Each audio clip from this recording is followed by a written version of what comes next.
Ibn Samak rahimahulloh aytganlarki, dunyoni hammasi ozgina narsadir. Ya'ni Alloh taolo qancha oyatlarda aytgan. Dunyo bu oxiratning oldida juda ham oz. Dunyo matolar juda ham oz. Oxirat abadiy. Bu abadiylikning oldida bu dunyo bo'lib ham dunyoning ichida yashayotgan inson umri qancha? Demak, dunyo juda ham oz. Endi shu ozgina dunyodan ko'pi ketib, ozginasi qoldi deganlar. Mana qiyomat yaqin. Rasululloh sollallohu alayhi vasallam qiyomat oldidan yuborilganlar. Endi payg'ambarimizdan keyin mana 1400 yildan ziyod o'tib ketdi. Dunyodan demak ozginasi qoldi yani.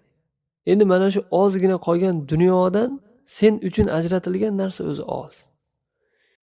Endi sen uchun ajratilgan nasibadan ham ozgina qoldi deganlar.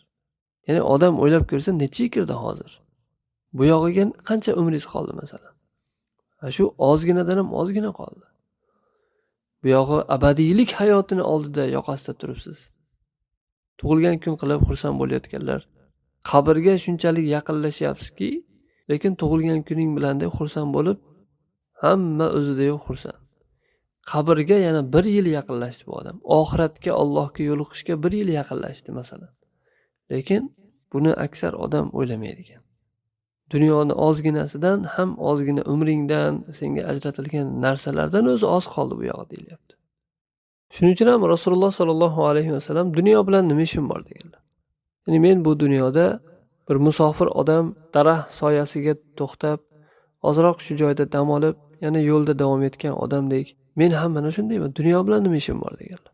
Odamning haqiqatan ham oxiratdagi abadiylik hayotini oldida bu dunyodagi hayoti juda ham oz.